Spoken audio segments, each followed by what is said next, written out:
journaling is one of the most powerful tools for mental health and clarity. But the odds are that most of us are going to fail to journal consistently.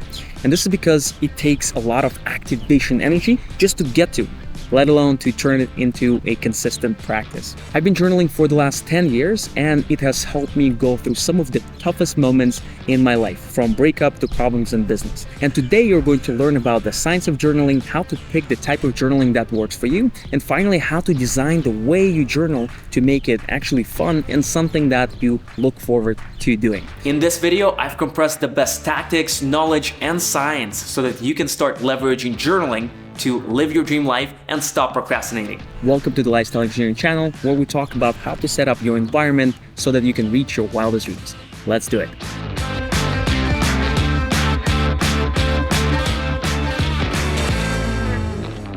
There's so many different types of journaling.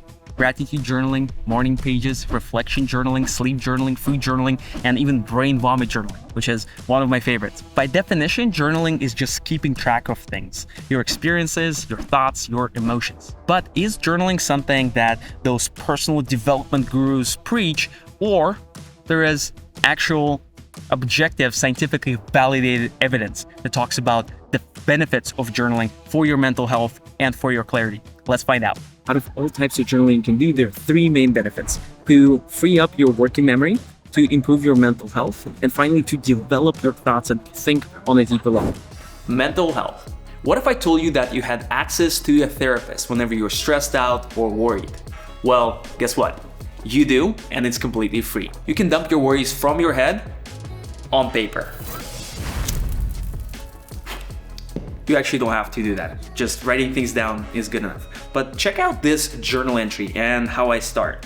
Not exactly sure why I'm in this country and what I'm doing here. I complained for a bit, and then closer to the end, I'm happier than ever, more confident, more aware. I love you, dude. You got this. You can rewrite your own story, literally, and catch onto your own bullshit. Journaling will calm your monkey mind and reduce stress all around. So if you want to improve your mental health, there are two fantastic journaling types. Expressive journaling, which is writing about your emotions specifically, and it happens to be the most scientifically studied type of journaling, and gratitude journaling, writing down things that you're grateful for, such as the ability to see your loved ones, being alive, and all of that good stuff. In fact, for mental health, Benjamin Franklin had a unique journaling practice where he would list all of his wrongdoings and moral failings on one part of the paper, and then on the other he would write down all the things that he could do in order to make up for them. The second major benefit of journaling is freeing up your working memory. You can think about working memory as the little amount of information that you keep in your mind when problem solving or thinking. You can think about it as RAM in the computer. It is so much harder to get into the flow and to stay in the flow when there's so many random things screaming at you and trying to grab your attention. What is my boss thinking? Are we on time? The lunch is coming up. Are you ready? There's so many things to do. No wonder why you get exhausted so fast and have a hard time focusing. To test how journaling affects your brain, Jason Moser, the professor at Michigan State University's Clinical Psychophysiology Lab, did an experiment. He took a group of students with anxiety and asked them to write about their emotions, where the control group would write about how their day went. He also strapped an EEG device on their heads to measure their brain activity and asked them to do a flanker test that measures attention. Drum roll, and here are the results. Both groups had the exact same performance results, but what makes it interesting is that the expressive writing group spent significantly less mental energy when they made a mistake. Jason Moser thinks about people who journal as fuel-efficient Priuses that require very little information to solve a problem at hand, versus people who don't, who are like Impalas, just burning through fuel at every problem. If you want to reduce your cognitive load and free up that working memory, there are two fantastic journaling practices for you. Reflective journaling, which is documenting both your experiences and how you feel about them, and bullet journaling, aka the list. You can write down your ideas, to-dos, and not to-dos. Just categorizing things really helps. And finally, the third benefit of journaling is deep thinking. In 1931, Charles Darwin took off on a 5-year-long expedition to South America. He documented what he saw and developed his ideas on paper. Darwin's journaling practice led him to the theory of natural selection. That's cool. And he even went ahead and published his journals known as The Voyage of the Beagle. Leonardo da Vinci, Thomas Edison, some of the most profound discoveries on Earth were unlocked due to journaling. You remember how we talked about dumping your distracting thoughts and worries on paper to free up your working memory? But what if instead you can put your best ideas on paper? You'll start seeing deeper relationships between ideas, notice flaws in thinking, and most importantly, never worry about losing a thought. This is, by the way, one of my favorite journaling practices. So for deeper thinking, you can try free writing and thinking on paper. So which journaling type should you choose? Pick based on your objective.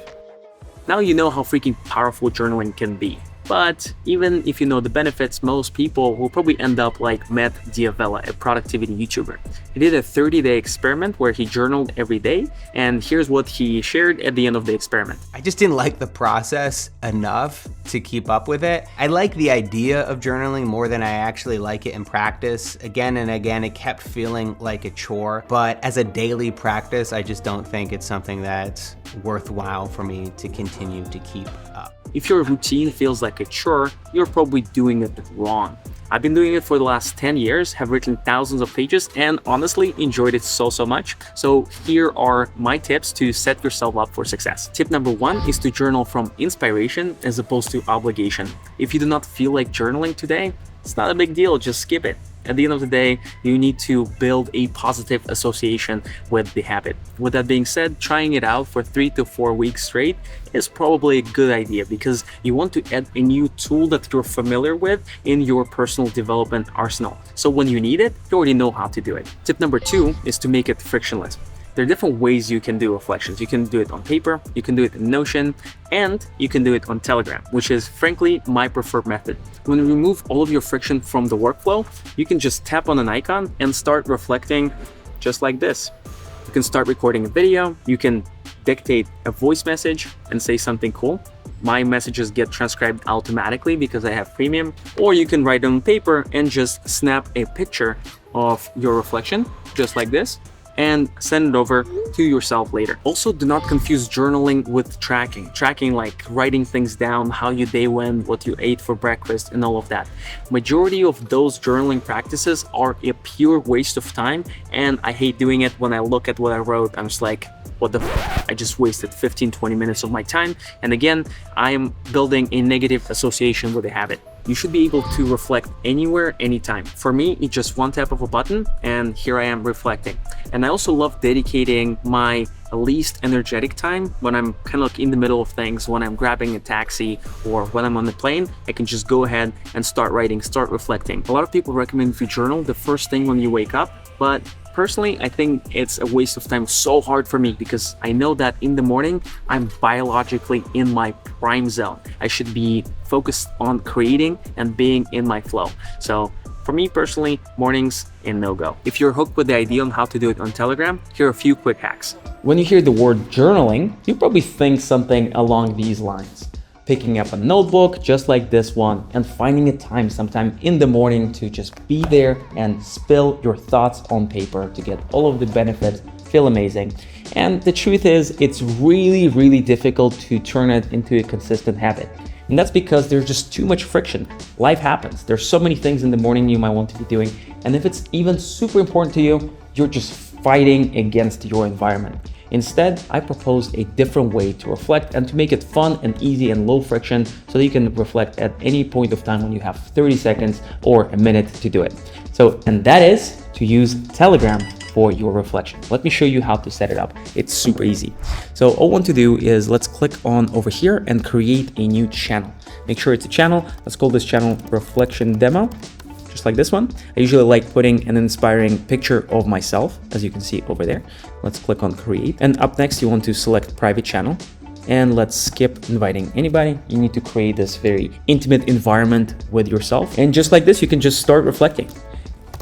This is my first reflection.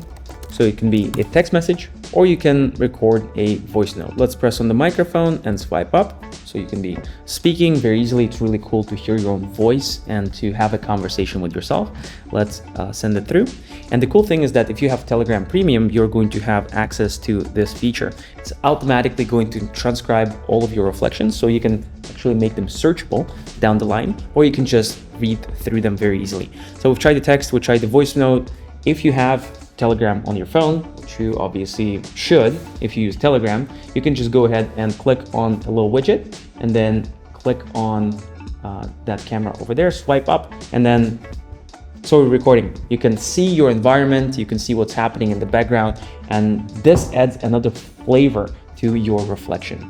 I'm going to send it through, and just like this, there we have it. And I know there's some of you right now who are cringing about the idea of using technology to do reflections, and you prefer to go the old school way and maybe not even have technology next to you for the first few hours in the day. So in that case, you can actually have your regular notebook, but what you're going to do at the end, you're going to take a quick picture like this, and you can send that picture to your very own chat. So you have a collection of all of the reflections. And you can do exactly that, reflect on paper, but the times when you do not have access to pen and paper, or when you're running around, you can just send yourself a text message or a voice note. Super cool to do. Another massive advantage of doing journaling digitally is that if you lose this notebook, all of your reflections and thoughts are gone. Whereas if you're using your Telegram Messenger, then all of the information is right there. And the cool thing is that the information really belongs to you, because you can just go ahead and export the chat history just like this. Click on export, and you'll have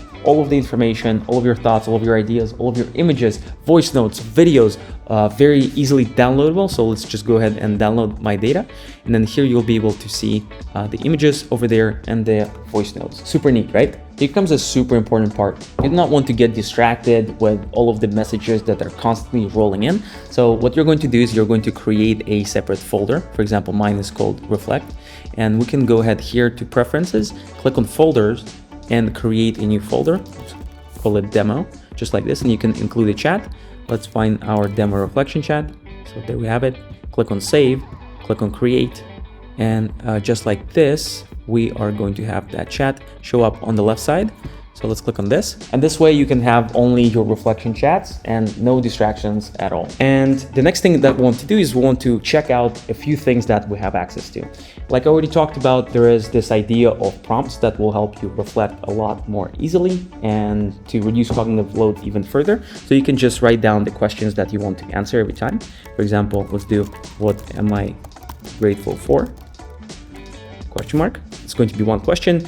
Ideally, you create one message with all of your questions, and then let's right click on it and let's just pin the question.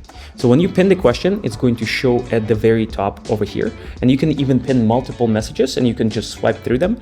And pretty much right now, when I go to this chat, I can see this prompt, what am I grateful for? And I can just say what I'm grateful for. Setting up a Telegram channel for journaling is going to be a massive game changer if you could never stick to the habit. Try it out. It takes about a minute and just no friction. Pick up your phone, start recording, start texting, start writing, and send yourself a message, and you'll see the results very soon. And here's an awesome thing. I've put together a little resource in Notion with different prompts and questions for different journaling types to make your journaling experience a little bit more focused and easier. You can grab it by clicking in the link in the description below. And now it is your turn to pull up your phone and do your very first reflection on Telegram. Try it out.